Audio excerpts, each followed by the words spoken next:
Catherine Poulin, bonjour.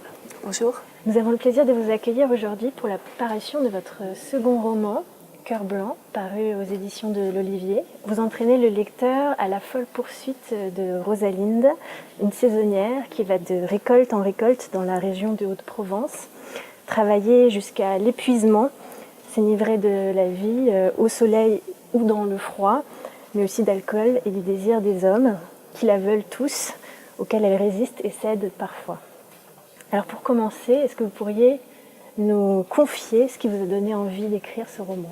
Alors il y a très longtemps, lorsque j'étais saisonnière, je devais avoir 23 ans, j'ai travaillé dans ce monde de saisonnier pendant longtemps, et j'ai aimé cette vie, j'avais l'impression que j'étais libre.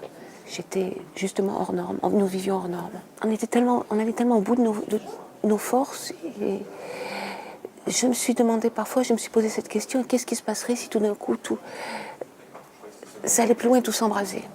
Cette histoire des gens qui errent et qui n'ont pas de racines, et c'est l'histoire donc de tous les rangs depuis le début du monde. Et puis j'ai pensé aux migrations avec ce gros problème, ce gros drame de la migration en ce moment. Et je me dis, on retrouve toujours des parallèles dans l'histoire, parce que c'est l'histoire depuis le début du temps, les exodes. Et j'ai voulu redire aussi que parfois pour survivre, il faut sortir de l'ornière, et pour faire sortir de l'ornière, il faut partir.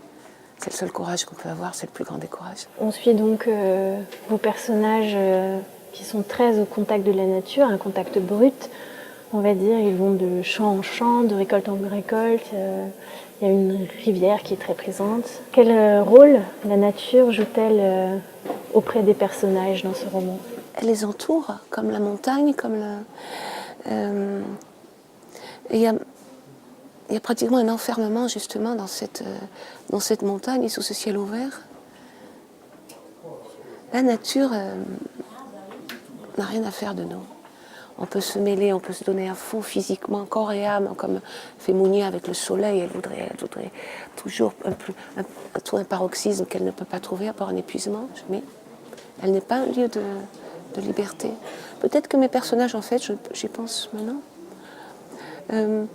ils n'ont plus de combat, et peut-être qu'ils trouvent ce combat avec pas se mesurer à la nature, mais ce travail qui est faire face au froid, lorsque c'est l'hiver, à la chaleur, et donc c'est un combat malgré tout, et c'est exister, être vivant, se sentir vivant. Ce roman se fait le creuset d'à la fois beaucoup de douceur, de beauté, mais il y a aussi une grande violence qui s'y joue. Est-ce que cette histoire est pour vous une sorte de tragédie, et pourquoi? Oui, c'est une tragédie. À un certain moment du livre, je sais que j'aurais pu arrêter la tragédie. Et je me dis que ce serait trop facile. Dans la vie, lorsque les choses sont en marche, on ne peut pas les arrêter. Et dès le début de l'histoire, peut-être qu'on le sent avec ce gant noir ce gant de cuir noir plein de graisse qui est posé dans son combi qui a été dévasté. C'est le signe que quelque chose va arriver.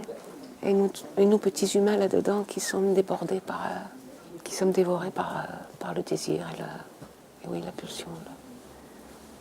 À quel moment est-ce que c'est pour la vie? À quel moment ça devient instant mort? Je ne sais pas.